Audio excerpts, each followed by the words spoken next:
Hello, everyone. Welcome to today's presentation on why employers should train women to become thought leaders. I am your host, Sharice Floyd, CEO of Witness My Life. You'll learn more about me throughout this presentation, but thank you again for being here, and let's just dive right in. Women have been managed. Historically, we were thought of as property. We did not have any agency over ourselves to make any decisions about anything, including our bodies. And conversely, we could not own any property. Property can't own property. We did not have the right to vote. And we really traditionally we did not exist without a partner. We could not get bank accounts. We couldn't do anything in our name unless there was a male present. Women have been managed consistently. You think about this pandemic and how it affected women. We're going to talk a bit more about that in later in the presentation as well. But we saw women leaving their jobs. We saw women taking on the pressure of being that homemaker, having a job, and being isolated, and what it did to women. And then the social justice movement, whenever there is something big that happens in the streets, women are the ones on the front lines of those movements. And also in politics, notwithstanding, what type of politics you have, just that a lot of the laws and decisions that we see coming about nowadays really have a huge impact on women. They have been managed oppressively. If you're on this presentation, you're very much aware of the wage gap between men and women. Women are underrepresented in executive positions. We'll talk about this a little bit more. That leaves women in this situation of feeling less than or not good enough when you have been managed, when you have been told who you are. It puts you in this place where you're internalizing that. And so, because women have been managed, they have been told what to think, what to feel, what they can do and be, and what it's worth. This is the beginning of the story. So, our time together, we're really going to dive into what all of this management has meant for women and organizations, and how all of this is coming together to create this process that we see of retaining and recruiting women into organizations. So we're going to talk about what those challenges are, and the role of the leadership, and give you some case studies. We're going to really try to figure out what a solution might be to all of the things that you may see going on in your organization right now. So, as we understand the challenges, we really do have to talk about the stats here. According to Gallup, women make up half the planet, but many of them have no voice. Women earn the majority of the degrees in this country. They are very much college educated, but they're still lagging behind in leadership positions. And they're often in support roles more than leadership roles. They're often, you'll find a lot of women doing the housekeeping of offices versus being in the room where decisions are happening. For every 100 men promoted, only 87 are promoted. And then for every woman director that gets promoted, there are 2 women who are choosing to leave the company. So there is this big gap with women being in the pipeline in order for companies to fill that gap. This is the story we all know.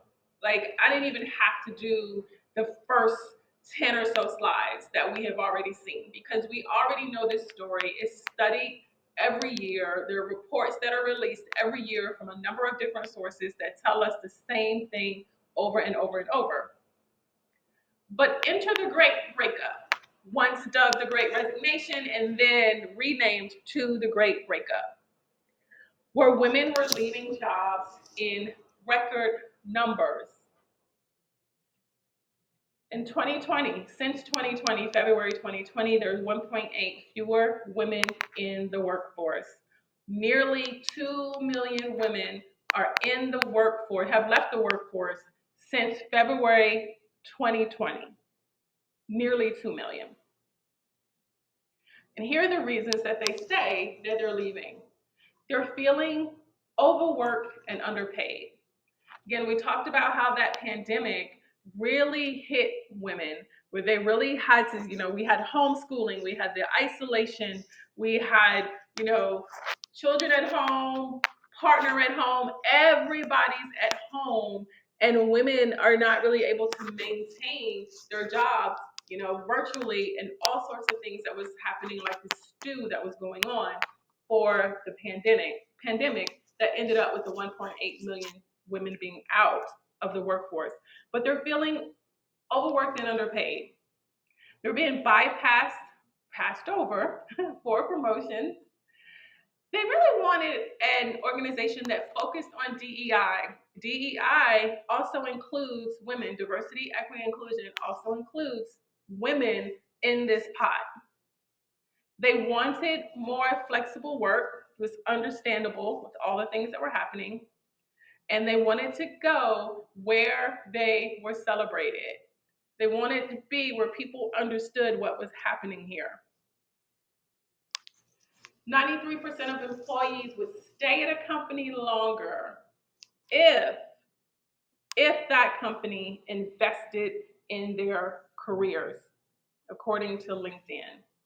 So we have women telling their employers that all of this stuff is happening where they don't feel valued, they're feeling like they're passed over, and then employees are saying, well, 93% of us would actually stay if the company actually invested in us.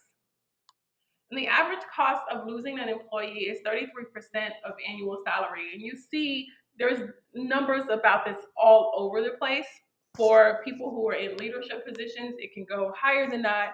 It's not just about the money that employers are losing, it's also morale that goes down. People are going out the door, that pipeline starts to dry up, the intellectual property of the company also is lost when you have people leaving the organization. This is the story we're adjusting to. So we know about historically what has been going on with women, and now that we have this new piece where women are leaving the workplace and still leaving the workplace, this is the story that we are now adjusting to. How do we fix this piece? Companies and universities are uniquely positioned to address this. So we're going to look at the role of leadership programs. According to McKinsey and Company, 94% of the workforce will need to be reskilled by 2020. 94% of the workforce reskilled by 2020. But leadership skills are evergreen. They never, ever go out of style. We all need to know how to be a leader and what does that mean for the individual. So leadership development training programs have several benefits. It increases employee morale, increases retention, improves productivity, it leads to better decision making, it builds better teams, and it strengthens internal pipelines. So if the workforce will have to be reskilled by 2030, you have the leadership skills that, again, never go out of style And this is what all of those skills are doing in leadership. But what we have seen throughout our organization and companies that we work with is that traditional leadership programs are not working for a lot of women. And here's why. Here are some things that we often see around traditional leadership programs. Executive presence is a term that has been around forever. Executive presence is also a term that has bias built into it. Who has determined what executive presence is? And not everyone has the same sort of presence. So we like to look at it as an authentic presence. It's not necessarily an executive presence. A lot of women's leadership programs, quite honestly, or leadership programs in general, are built around fixing the woman, assuming that she is not living up to her potential, assuming that she is not confident, or that she doesn't want to lead, or that she lacks the capabilities. These are all coming from the position of the negative, like we have to lift the woman up in order to be able to take on these sorts of things. And it's always based on a particular skill set. Like you have to look a certain way and walk a certain way and talk a certain way. You know, you have to have this certain set of predictable skills in order to be a leader. That goes back to that whole executive presence piece. And then for women, there is no historic context in a lot of leadership programs. A lot of leadership programs, again, weren't necessarily designed for women. And so it's coming from that area of management. If you have seen women traditionally as property, the leadership programs that are put together are coming from the position of who were doing the leading, which were the men. So here's the thing: traditional programs are missing one critical component. One critical component. Anyone can guess what that component is that traditional programs are missing? Because it's right in front of our faces. It's the women. The programs are missing the perspective of women, not taking into account the full scope, the breadth and depth of who women actually are. And so, women, as all of us are a collection of our expertise, point of view, and our experience. You know, it's mixed in with, our authenticity, what we value, what we believe, how self aware we are. And then from understanding who the actual individual is, you can see how she would lead and why she would lead, because the why becomes important for her to show up and continuously do the job. It feeds into that idea of being valued. So these traditional programs are built with these skills that have the bias built in it, a little bit antiquated. And the one thing they're not taking into account is the individual, the woman who is sitting in the chair to learn what it is that is being presented to her. We believe at Witness My Life that leadership is a relationship with self. It's not a set of predetermined skills. So when people have a good relationship with self, they can lead from that place. And how you love yourself and how you think of yourself is how you're able to go into the world and be a leader versus a boss or a manager. So this means that every woman has the potential to lead no matter where she sits in an organization, no matter what her title is. She has the leadership skills. It's just a matter of coming to those skills from the woman as an individual versus coming to those skills from the idea that you have to implant them into her. When companies really get this part and really start to change the narrative, this is what happens. You can go from saying things like, be more confident, that deficit piece, to master yourself. Because leadership being that relationship with self, that self awareness becomes important, self mastery, and self governance, most important pieces of leadership. You don't need to say things like reach your potential when you can say, we're going to remind yourself of what you're capable of. Because most women have leadership skills, especially if they are a parent. If they're running a home, if they're a part of the PTA, if they're volunteering in the community, there are marketable and profitable skills that come out of a person's lived experience, which is one thing that we always work through with any of the programs that we put together. And it's not about building better leaders, it's about playing full out in your natural gifts. Every single one of us, women especially, we have natural tendencies and natural gifts. And when we're able to tap into what those things are and allow the woman to work through her natural gifts, you see leadership happening in a completely different way. So, when we're talking about the role of leadership programs, it's the role of thought leadership programs. The role of thought leadership programs changes everything.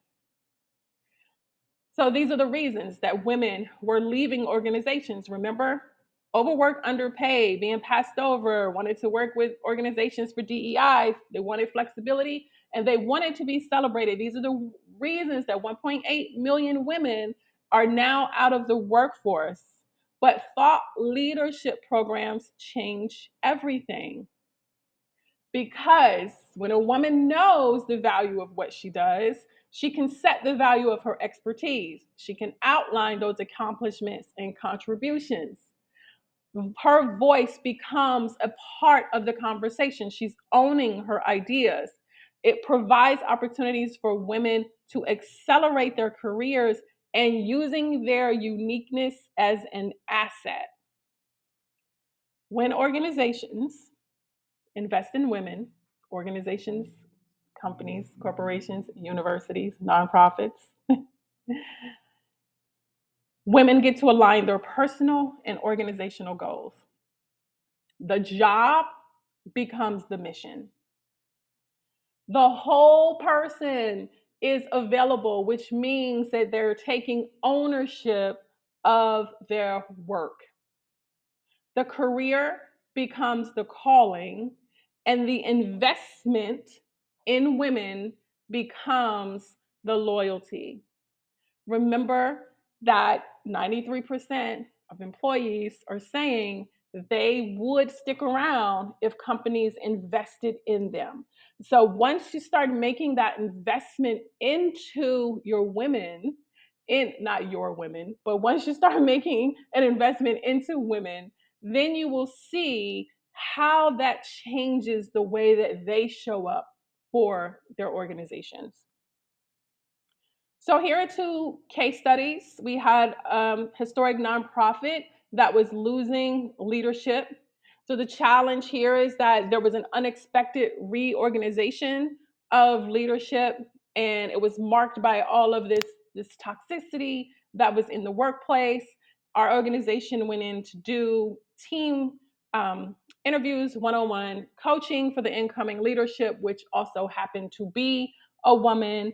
And because of this, they saved 210,000 in a group of employees who had already said that they were leaving. Several of them had already written their resignation letters. And so we were able to turn this around with a leadership program that was co-designed with the nonprofit.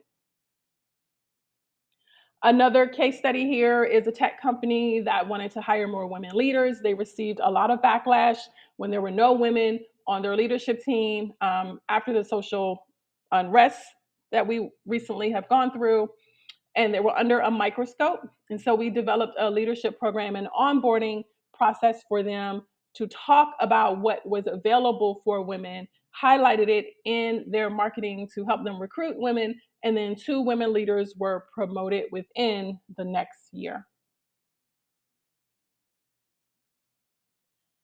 So here are some elements of a leadership program, things that you should be looking for.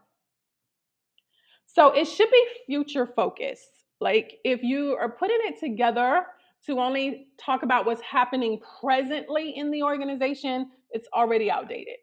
So it should be future focused in terms of how you see your organization growing and the goals and strategy that is set forth for the organization. It should be micro content. Like we are over the times where we have to sit down for hours and hours to learn something. It should be really bite sized pieces of information that we can digest quickly and then move on to the next thing. Individualized plans is very important. This goes back to tapping into what each woman is uniquely um, what her unique skills are, where she uniquely leads, and what is her individual plan, what is her goal, what is it, how is it that she sees herself, and then building a plan around that. It should be customizable in terms of what does the organization need right now and how can we build something to make sure that it fits into that need. Measurable, absolutely without question, being able to say what is working, what's not working, where you were at the beginning, where you are now. Those things are very important. It should be applicable to right now, meaning that you can learn it and you should be able to apply it to your job on that day, not down the road. And probably the most importantly, it should be designed for adult learners. And this goes back to our short attention spans where we don't really have the bandwidth and the capacity to take on all the things that are going on all at once, plus an additional leadership program. So here's how it benefits the company. If you're listening right now, we've talked about the women, we've talked about the challenges, we've talked about how the programs are not working for women right now, but what is the benefit to the company? Because that goes directly to the bottom line. So here you go. As we know, companies always want to increase revenue, decrease costs, produce better work. They want to see productivity going up. They want to increase or maintain employee engagement, retain talent, and look good doing it because that is also very important. So here is some of the ways that it benefits companies under productivity, saving time and money, and under employee engagement. So all of this collectively, what you see here, I'm not going to read all of the stuff that's on this slide, but all of this collectively, what you see here goes towards those things of either increasing revenue, maintaining employee engagement, and retaining talent. We talked about earlier how losing an employee is 33% of an annual salary. That gets really costly, especially if you have turnover that's happening pretty rapidly. And so the benefit to any company that brings on a leadership program or a women's leadership program in this case is that it must be able to speak to that bottom line. And when we talk about looking good while doing it, it also allows the company to be innovative and to be in the discussion around equity and gender. It is said that companies that spend at least $1,500 per employee annually report earnings that are 24% more in profit.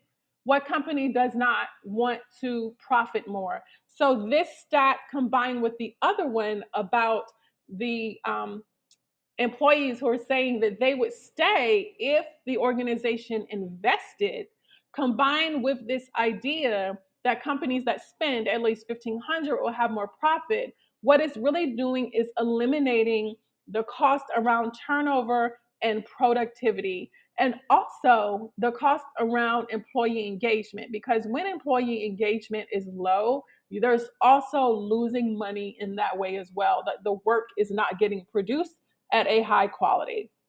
So $1,500 per employee, according to the Association of Talent Development, can get you 24% more in profit.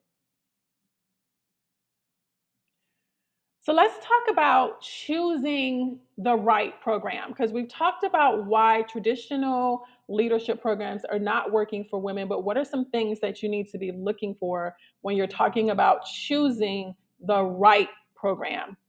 Some of this similar to what we've seen in what it is that program, the elements of great programs. Again, here's the idea of that it has to be customizable. But in this context, for the organization, it has to be customizable in terms of time frame, that it's not so rigid in terms of how long the company wants to engage the program and how the company sees itself using the program. It should be scalable, meaning that you can use it in different contexts. For instance, if you were bringing on a women's leadership program, you can use it in onboarding, as we did in the previous case study that we were shown to you. You can use it in onboarding, or you can use it as a promotional incentive, or you can use it in the sense that everybody that comes in gets this program. So it has to be scalable in the sense whether it can be taught for smaller teams or larger teams. It definitely has to be transformational. There's a reason why you would bring in this type of program, and you know what your goals are, you know what you like to see your workforce do, producing better work, taking ownership of work, doing presentations and that sort of thing. It has to be able to transform your workforce right now.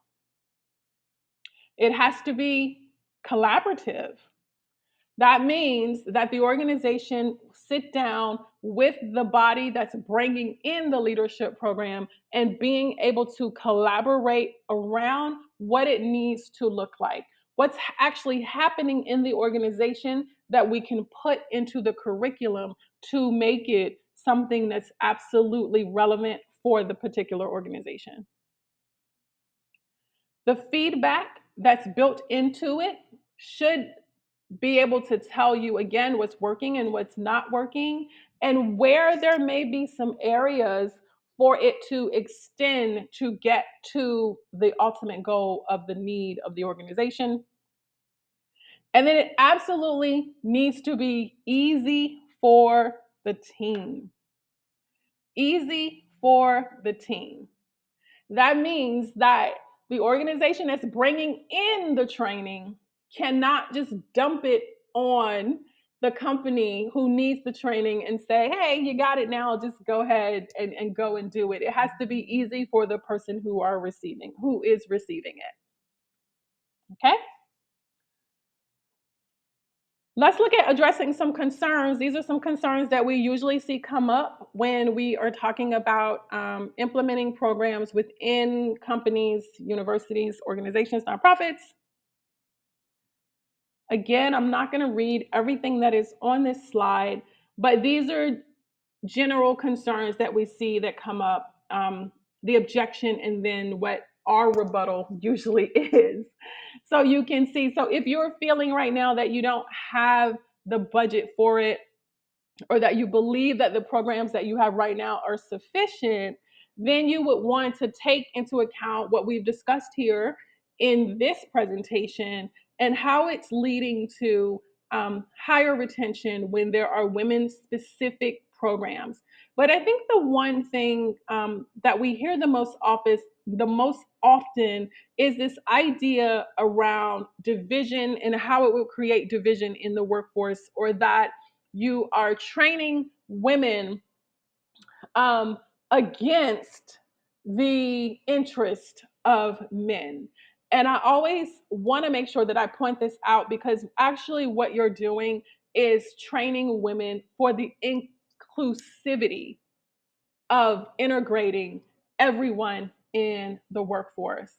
Again, we have talked about how the traditional programs are not working. And so what you're doing is building up that ladder, or putting making sure that that level of equality is coming together, that we are talking about, it's not necessarily about being equal, like everyone having access to it. It's about equality where it's being taught specifically from the angle of things that women traditionally deal with. So these are the concerns here. This is how we would put together a rebuttal for your concern. But of course, if there are additional concerns that you have, feel free to reach out to me as we talk about how we're going to solve this together. So, everything that we have just talked about are things that we have seen in our organization of doing the work of producing women's leadership programs, and why it is important for us to start making sure that organizations have access not only to a leadership program, but a thought leadership program. And the reason that we're saying a thought leadership program is because since COVID, thought leadership is now thought of as a viable way to accelerate a career. Thought leadership is one of the few things where you are building these elements that actually help you while you are sitting within a company. So it's not just a leadership program, it's what do women think and feel, and how can we bring that into the company to help the organization succeed and help the women succeed. So I want to introduce you to our thought leadership program that we offer to companies, universities, and nonprofits. And it's called Break the Glass Thought Leadership Program. The reason that we call it Break the Glass, we're often thinking about this glass ceiling that women want to break through, or not even want to break through, or that, it's this mythical thing that they're the first to do it first, and that they want to shatter this glass ceiling. But as we've talked about in this presentation, when women are managed, there's a sense of internalizing what is going on around them. So it's not necessarily about a glass ceiling, it's breaking out of the whole box. So our programs are designed to help women shatter the whole box, not just the glass ceiling. So Break the Glass is a thought leadership academy that is 12 weeks long, 10 modules. It's project based and it has takeaways built into it. So, project based means that we are going to do a project, implement, do a project, implement. Remember, we talked about the micro content, we talked about it being customizable, we talked about it being applicable, we talked about it not overwhelming an adult learner and everything else they have going on in their jobs. The takeaways is that as you're going through it for the 12 weeks, you're actually building up your individualized plan along the way. So when you finish, you have a plan that is individualized, or the women have a plan that's individualized to what their goals are, aligned with the organizational goals. So it's in tandem. But what's also unique about what we have done here, and let me show you how it breaks down, is that in the first 6 weeks, we're going to be doing the foundation of who you are, who the women are. Personal development, thought leadership development, storytelling foundation. So remember, we talked about how traditional programs do not take the women into account. In the first 6 weeks, we're going to be peeling back who the woman actually is. What is it that she does? What is she good at? What are those marketable skills that actually have come out of her lived experiences? We're looking at her experiences, her expertise, and her point of view, and going through it to determine what does she already have, reminding herself of what she is capable of so she can play full out in her gifts. The thought leadership development is around, okay, this is the organization that you are sitting in right now. This is how you think and feel. Between weeks 1 and 6, we are going to pick what her thought leadership platform is going to be in relation to the job that she has. This is where we start making sure that what she's bringing to the table, She's now going to start taking ownership of where she sits in the organization and looking forward to where she wants to sit in the organization. That's in weeks 1 through 6. Then in weeks 7 through 12, we now have what she's good at. We now know what her thought leadership platform is going to be. And now we are going to hone that in weeks 7 through 12. We will do writing around that thought leadership piece. We'll help her build what that platform is and how it's relatable to the job that she's sitting in. There's speaking training, there's pitching. We know that in a lot of jobs, presentations become really important, and a lot of us do not want to sit through boring presentations. And a lot of times, we all have, and myself included, have this fear of speaking publicly. If you would have told me that I would be doing this right now 5 years ago, I would have definitely told you that you were, yeah, not me. And actually even more than 5 years ago, because I had a fear of public speaking. It's not really the fear of public speaking. We fear people seeing us learning it in real time. We fear of making a fool out of ourselves. So if you're listening to this and you are in one of those industries like law and banking and tech and real estate where you have to talk a lot, this type of program becomes very important because we're taking who you are with what you're doing now. But additionally, we've got that thought leadership platform that you put together in 1 to 6 in the first 6 weeks. Now in this second half, you have to build a speech around that. So we help you craft speaking around it. We help you be able to get up and give the presentation to actually demonstrate the thought leadership.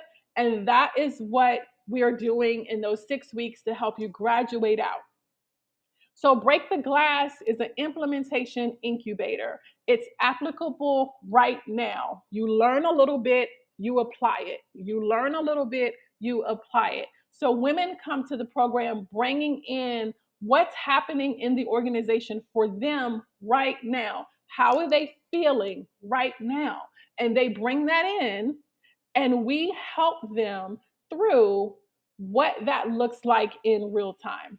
So if you have women who are thinking about leaving, that are feeling undervalued and underpaid and feeling like they're getting passed over, and you invest 1,500 per employee typically, you invest in them and ignite what it is that's inside of them, then you have the option here of retaining that employee.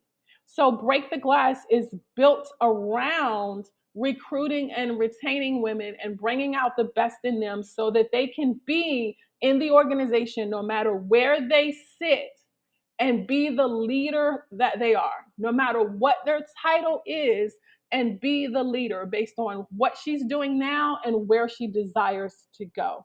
So that is the curriculum for Break the Glass. So here is I. I am the founder of Witness My Life. I partner with companies and universities to license leadership programs. I have been doing this work for over 20 years: story, marketing, public relations, instructional design. I am a TEDx speaker, a speaker coach, an organizer.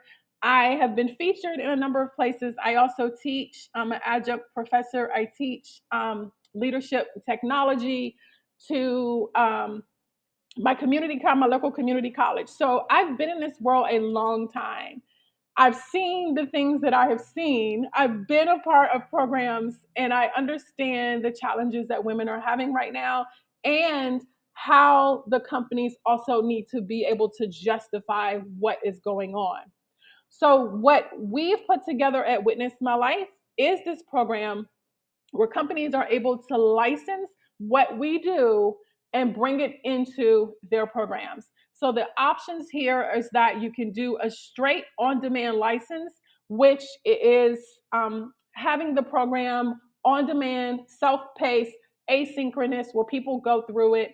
as they would like to go through it, and then have the evaluation set up in that way. Remember, we talked about that customizable piece.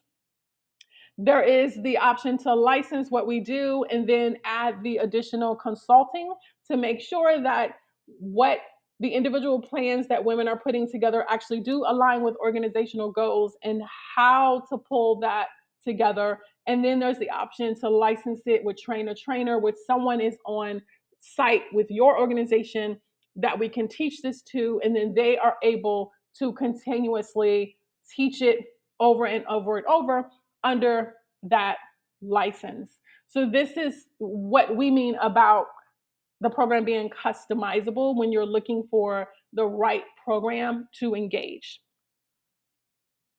But here are some of the other things that we talked about with how do you know when you have the right program? So, customizable, we can adjust it to the participants.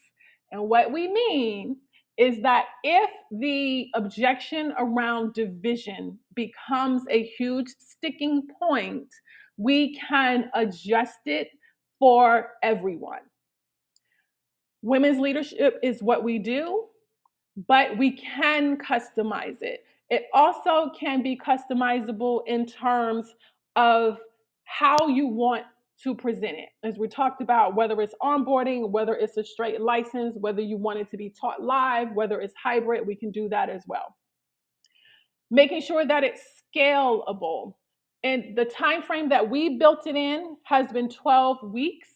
There are some organizations that we have taught it in as little as 6 weeks because, again, we can customize it. And then there are some organizations that have done it within 6 months. It just depends on the workforce and what everyone's goal is to make sure that is transformational, because, again, it's teach, implement.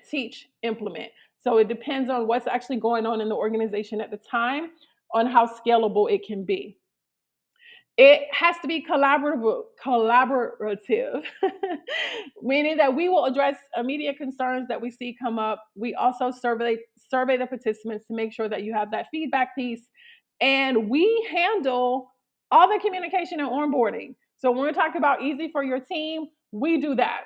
We give you the marketing package to be able to promote it internally. We write the emails. We talk about what it is because we know our program, so we can talk about it to address what's going on in your organization. So we give you the tools to be able to market it internally, even if that means that we come in and do a lunch and learn around the program, but we build the internal buzz for you. And then we do all of the onboarding. So no one on your staff will actually be doing this work because we're not looking to add additional work to an already taxed staff, right? We're coming in to make it easy, but to make sure that you get what you need out of it.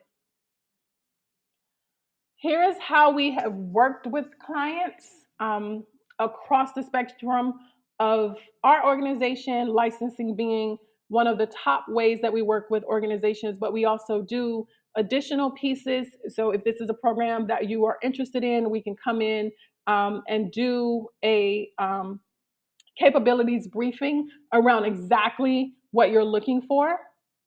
Here are some of the brands and industries that we have worked with our programming. So we have knowledge in a lot of different industries, and leadership, again, as we talked about, is one of those things that is evergreen. It's not ever going away. So when you have built really solid, great leaders, they are in demand across all industries. So the old way is that we repeat the same stories, hoping for a different outcome, because we know that there is a gender and wage gap that is happening. We know what that is. So the old way is that we can keep talking about it year after year after year and hoping for a different outcome. Or the new way is that we can implement programs to promote gender equality and change the ending. The new way is that we can be a part of the solution, that we can be innovative, that we can stand on our word, and that we can be progressive enough to see that we definitely need to change this narrative. So let's start your story.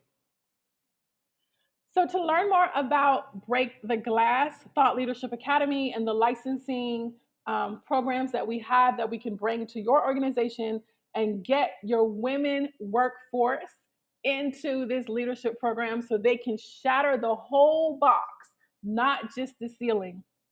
We would love to hear from you. This is how you connect with me directly, not my team. I will absolutely connect with you directly, and then my team will go about getting everything set up and ready to get you onboarded into the Break the Glass Thought Leadership Academy. Thank you so much for attending this presentation. I hope that you learned something that you didn't know, even though we're very clear about this, what this story is for women and what it has been for women. But I really hope that you see this solution as something that will bring your, there it goes again, that will bring women in your organization together to really be what this world is looking for right now. As it says here, we are doing this work so we can end this unfortunate era where women are more seen than heard. So please reach out to me. I look forward to hearing from you. Until next time, take care. Bye.